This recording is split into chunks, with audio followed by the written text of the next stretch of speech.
이제 제가 먼저 묵상한 말씀을 함께 나누겠습니다. 퀴즈입니다. 천하무적 어떤 의미입니까?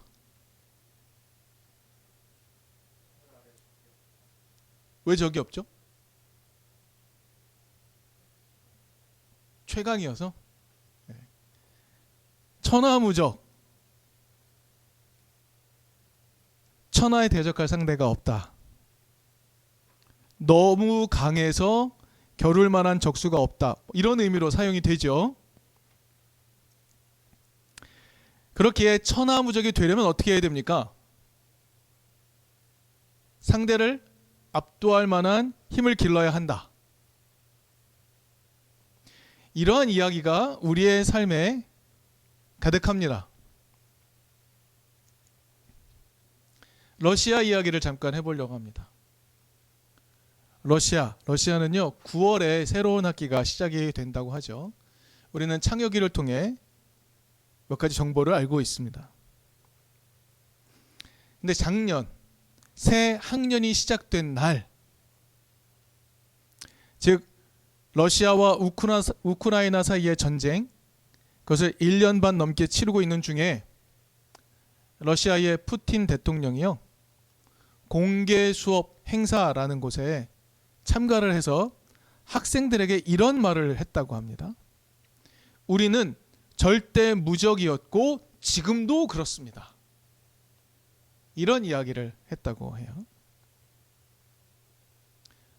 푸틴 대통령이 천하무적이라는 사자성어를 알고 사용했는지는 모르겠습니다만 그는 분명 이런 의도를 가지고 있었을 겁니다. 러시아는 상대를 압도할 만한 강한 힘을 가지고 있다.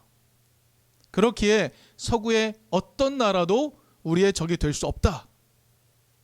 이렇게 이야기한 것은 분명해 보이죠. 아마 천하무적이라고 우리가 알고 있는 표현을 이 시대가 가진 정신으로 해석한 전형적인 표현이라고 할 수 있습니다. 그러면 다시 한번 질문을 드려보겠습니다. 천하무적이라는 표현의 본래적 맥락은 어떤 것일까요? 원래의 맥락. 이 표현은요 맹자의 이루상 편에 나오는 말이라고 합니다. 이 표현이 나온 맥락은 이러합니다. 공자의 가르침을 떠올리면서 이야기합니다. 공자께서는 어진 정치는 많은 수효로도 어찌할 수 없다. 모름지기 임금이 어진 정치를 좋아하면 천하에 대적할 만한 상대가 없게 된다고 하셨다. 라고 공자의 이야기를 전달하고 있는 것입니다. 그럼 원래 맥락을 한번 확인해 볼까요? 원래 천하무적이라는 말은 어떤 의미입니까? 착한 사람에게는 적이 없다 라는 의미인 것이죠. 그런데 시간이 지나면서 원래 맥락은 사라져 버렸습니다. 그리고 원래 맥락이 아닌 의미, 강한 사람에게는 적수가 없다라는 의미로 기억이 되는 거죠. 그래서 강한 자가 되어야 한다라는 시대의 정신으로 남게 된 겁니다. 문맥을 제거하고 남아있는 표현만으로 오늘 우리 시대가 갖고 있는 정신이 무엇인가 한번 확인해 볼 수 있는 대목이 아닌가 싶습니다. 이 말씀을 드리는 이유는 이러합니다.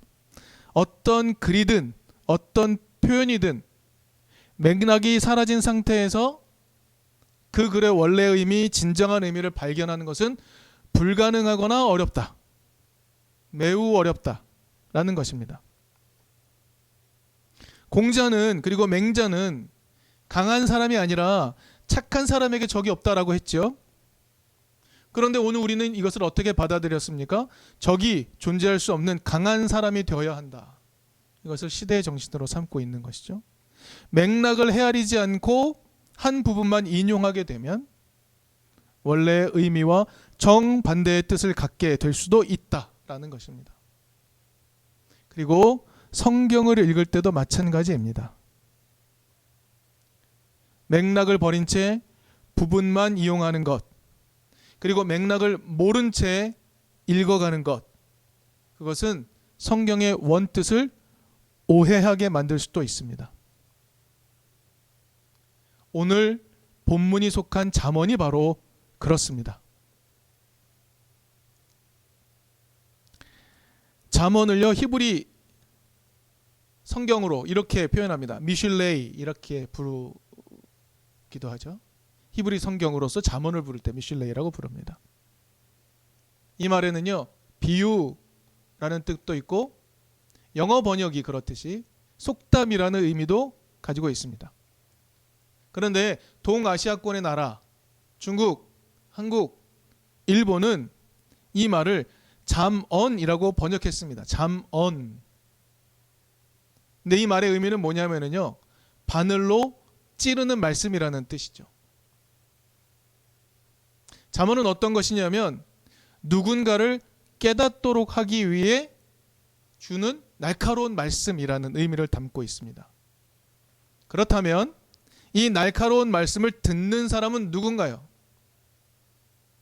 우리가 종종 이야기했듯이 잠언의 1차 독자는 누구입니까? 누구 보고 읽어라, 누구 보고 들어라 하는 것입니까?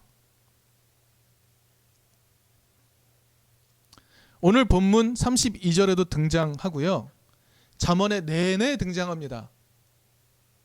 아이들아 라고 부르기도 하고 내 아들아 라고 부르기도 합니다. 그들입니다. 그들에게 이 바늘로 찌르는 날카로운 말씀을 들려주고 있는 겁니다. 이 아들아라는 표현은요, 이 호칭은 스승이 제자에게 쓸 때도 사용했다고 합니다. 하지만 동시에 실제로 자신의 아들을 부를 때도 쓰는 말이기도 하겠죠.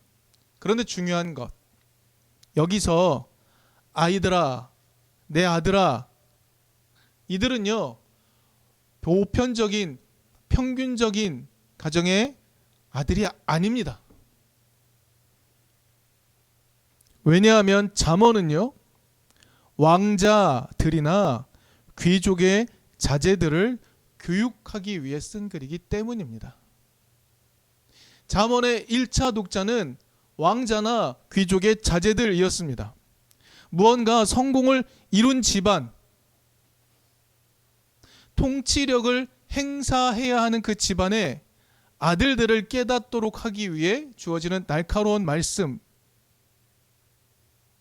것입니다. 이게 기본적인 맥락입니다. 이것이 잠언이라는 글이 쓰인 기록자와 제1차 독자의 관계입니다. 그런데 이 기본적인 맥락을 헤아리지 않고 잠언을 모든 세대를 위한, 모든 상황을 위한 말씀으로 이해하는 것은 곤란합니다. 잠언에 이런 표현들이 등장하죠. 매를 아껴서는 안 된다. 자녀들 훈육해야 된다. 매를 아끼는 것은 자식을 사랑하지 않는 거다. 이런 말씀이 있습니다. 오늘날에 이 말씀을 이해하기는 좀 곤란하죠. 이런 말씀도 있습니다. 뇌물에 대한 이야기도 나옵니다. 뇌물은 어디에 쓰든 안 되는 일이 없다. 모든 것을 가능하게 한다. 이런 말이 나와요. 이해하기 어렵습니다. 그런데 우리가 이것을 조금이라도 더 이해해 보기 위해서 이 맥락을 조금 더 살피는 것이죠. 잠언이 오래전 권력자들이 그들의 자식을 훈계하기 위한 말씀이라는 맥락을 이해해 보면 이 말씀도 어느 정도 이해할 수 있는 겁니다. 이 맥락을 이해하는 게 필요합니다. 이 맥락에 대한 이해 없이 오늘의 말씀을 읽기만 한다면 그것은 우리 마음 가운데 남을 수가 없겠죠. 오늘 본문도 그러한 맥락에서 이해해야 합니다. 이런 겁니다. 오늘의 본문도 마찬가지입니다. 시대를 이끌어 가야 할 후손들에게 어떻게 세상을 이끌어 가야 하는지, 그리고 하나님이 창조하신 세상의 의미는 무엇인지 이것을 고민했던 기성세대의 맥락에서 오늘 본문을 이해할 필요가 있는 겁니다. 앞으로 세상을 어떻게 이끌어가야 하는지에 대해 가르치고자 하는 거예요. 하나님이 창조하신 세상은 어떤 의미를 담고 있는지 자신이 깨달은 바를 후손에게 전달하고 싶은 겁니다. 오늘 본문 앞부분으로 조금 넘어가 보면 22절에 이런 말이 나옵니다. 주님께서 일을 시작하시던 그 태초에 주님께서 모든 것을 지으시기 전에 나를 데리고 계셨다라고 언급합니다. 여러분, 이 저자는요, 태초 이전의 사건을 어떻게 알 수 있었을까요? 정말 알고 있는 걸까요? 우리가 살폈지만 잠언이 비유적인 성격을 갖고 있다라는 것을 안다면 이 표현은 사실을 언급한 것이 아니라는 걸 금세 알아차릴 수 있습니다. 그렇죠? 이건 사실을 언급한 것이 아닙니다. 그런데 이 표현은 매우 중요한 의미를 전해줍니다. 저자는요, 하나님께서 세상을 창조하신 의미를 깨닫게 되었다라는 것을 후손에게 전달하기 위해서 이런 시적인 표현을 쓰는 거죠. 하나님이 세상을 창조하신 의미를 깨달았다. 그리고 너희는 이 세상을 그 창조의 의미에 따라 잘 다스려 가야 한다. 이것을 전달하고 싶은 겁니다. 잠언은요, 하나님의 뜻, 깨달은 것을 운문으로 기록한 시가서에 속하는 책입니다. 그러니 본문의 저자가 내가 하나님의 창조 사건의 현장에 있었다라고 언급한 것을 사실로 받아들일 수는 없는 것이죠. 그것은 역사적 사실이 아닙니다. 다시 한번 말씀드리지만 이 말은 저자가 하나님이 세상을 창조하신 이 세상의 의미, 이것을 깨달았다라고 강조하고 있는 겁니다. 그래서 내가 이것을 너희들에게 전하고 싶다. 이것을 강조하는 것이죠. 그렇다면 저자가 깨달은 하나님께서 세상을 창조하신 의미는 무엇입니까? 하나님이 세상을 창조하신 의미 무엇일까요? 오늘 본문 27절에서 이렇게 말합니다. 깊은 바다 둘레에 경계선을 그으신 하나님. 29절 바다의 경계를 정하시고 물이 그분의 명령을 거스르지 못하게 하시고 땅의 기초를 세우신 하나님. 땅을 구분하신 하나님을 찬양합니다. 31절에서는 그분이 지으신 땅을 즐거워한다고 이야기하죠. 그리고 그 땅에 사는 사람들을 즐거워한다고 이야기합니다.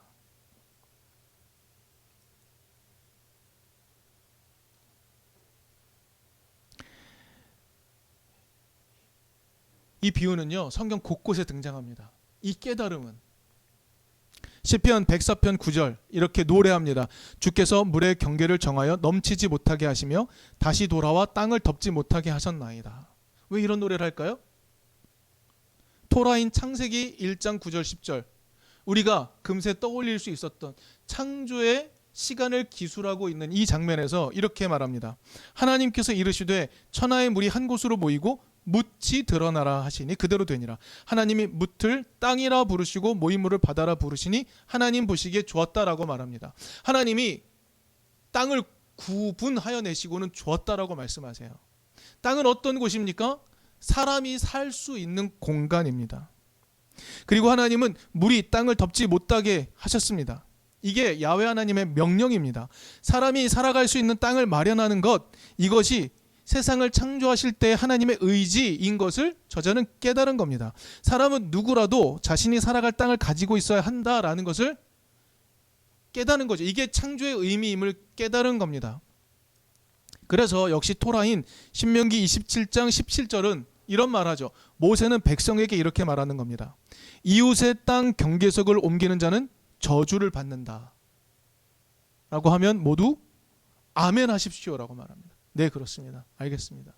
동의합니다 라고 표현하라는 거예요. 누구도 이웃의 땅의 경계를 침범하지 말라라는 겁니다. 왜? 하나님께서 인간을 위해 땅을 구분하여 내시고 그곳에 사람을 살게 하신 것, 그것을 기억한다면 다른 사람의 삶의 자리도 결코 넘어서는 안 된다라는 것을 토라를 통해 명령하고 계신 거죠. 바다를 구분하신 하나님은 이웃의 땅도 넘지 못하도록 하셨습니다. 의미는 무엇입니까? 누구라도 삶의 자리를 가져야 한다. 이것이 하나님이 창조하신 세상에 대한 의미입니다. 그리고 이 잠언을 기록하고 있는 저자가 자신의 후손들에게 우리가 잘 이끌어가고 다스려야 할 세상은 바로 이런 곳이다 라고 전달하고 있는 겁니다. 창조주 하나님은 누구라도 삶의 기회를 누릴 수 있게 하는 것이 하나님의 뜻이라는 것을 깨달은 거죠. 그래서 이 깨달음을 자신의 제자 또는 자신의 후손에게 전달하고 있는 겁니다. 잠언의 맥락을 우리가 살폈습니다. 권력자의 자제로 태어나서 세상의 권력을 마음대로 휘두를 가능성이 높은 자신의 후손들에게 하나님의 뜻을 일깨우고 있는 것이죠. 이제 우리도 좀 기억해 봅시다. 하나님이 창조하신 세상의 의미는 오늘 본문의 저자는 무엇이라고 말하고 있습니까? 누구라도 삶의 영역을 갖도록 하시는 것이다. 그 누구도 다른 사람의 삶의 영역을 침범할 수 없도록 하는 것이다. 그런 세상을 만들어 가는 것이다. 그런 의미로 하나님은 세상을 창조하셨다라고 일깨우고 있는 거죠. 오늘 본문 32절에서 저자는 이렇게 말합니다. 아이들아, 내 말을 들어라. 내 길을 따르는 사람이 복이 있다. 라떼는 마리아가 아니죠. 그런 의미가 아닙니다. 자신이 진실하게 깨달은 하나님의 창조의 의미를 후손에게 전달하고 싶은 겁니다. 저자는요, 세상을 누구라도 살아갈 수 있는 기회 터전으로 만드신 하나님의 창조의 섭리를 깨달은 겁니다. 하나님이 이 세상을 창조하신 의미를 깨달은 것이죠. 그리고 여러분, 중요한 것은 잠언 내내 이 말이 등장합니다. 잠언을 관통하고 있는 신학은 창조 신학입니다. 하나님이 이 세상을 창조하셨다. 하나님이 세상을 그렇게 창조하셨다. 이렇게 계속해서 이야기합니다. 이 저자는요, 하나님을 도와서 하나님을 즐겁게 해드린 사람입니다. 이 저자는 하나님의 뜻을 기뻐한 사람이에요. 하나님의 공평한 창조 세계를 기뻐한 사람입니다. 그 안에서 기회를 누리며 살아가는 사람들을 보며 기뻐하는 사람입니다. 자신이 깨달은 하나님이 창조하신 세상의 의미를 자신의 제자 또는 후손들도 깨닫고 그 아름다운 세상을 지켜가라고 깨달음을 전해주고 있는 것, 그것이 잠언입니다.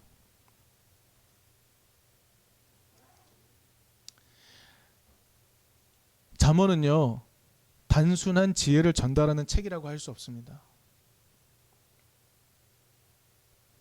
잠언을 자기 개발서처럼 읽으면 안 됩니다. 여러분, 지혜, 사전적 정의는 어떤 걸까요? 지혜, 사물의 이치를 빨리 깨닫고 사물을 정확하게 처리하는 정신적 능력이라고 사전적 정의를 내렸습니다. 그래서 오늘 이 시대의 지혜로운 사람들은 어떤 사람이라고 우리가 여기냐면, 사물의 이치를 깨달아서 세상 돌아가는 이치를 잘 깨달아서 주식의 흐름도 잘 깨닫고 AI의 흐름도 잘 깨닫고 세상이 굴러가는 이치를 잘 깨달아서 지금 이 순간의 문제를 잘 해결해서 자기의 이익을 잘 추구해가는 사람을 보고 지혜롭다고 말하는 경우가 매우 많습니다. 우리는 그런 사람을 지혜롭다고 말하죠. 하지만 잠언이 말하는 지혜는 어떤 겁니까? 여호와를 경외하는 것이라고 말합니다. 하나님의 창조의 이치를 잘 깨닫는 것이라고 말합니다. 그렇기에 온 세상 사람들이 함께 살아가는 것을 막아서는 문제들을 해결해내라. 이것이 하나님의 지혜다.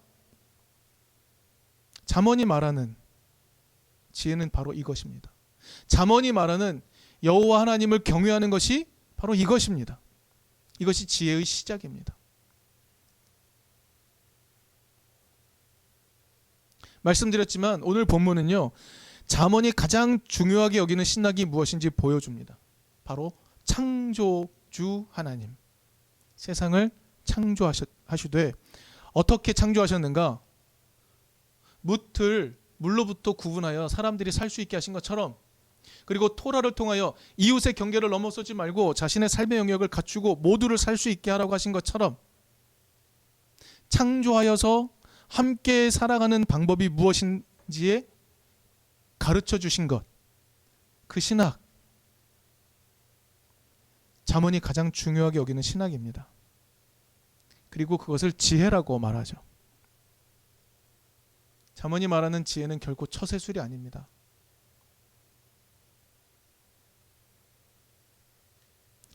이 세상은 처세술을 익히느라 급급하죠.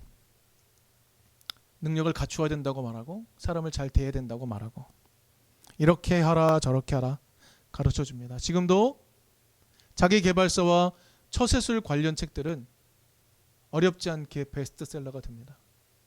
그러나 하나님의 뜻을 드러내고 창조 세계의 의미를 깨닫도록 하는 그런 부분에는 우리는 노력을 잘 기울이지 못하고 있습니다. 한 가지 우리는 팁을 얻습니다. 성경을 읽을 때 맥락을 제거하고 읽지 맙시다. 글자의 의미 그대로 받아들이는 것은 안 됩니다. 그 맥락을 알고 읽어야 되겠죠. 맥락을 잘 헤아리다 보면 그 안에 숨겨진 하나님의 의도를 잘 깨닫게 되는 순간도 맞이할 수 있을 것입니다. 오늘 본문은 앞으로 세상을 다스려야 될 자신의 제자 또는 후손들에게 이 땅에서 사람이 살 수 있도록 하여라 가르치는 매우 중요한 가르침임을 깨달을 수 있는 우리가 되기를 바랍니다.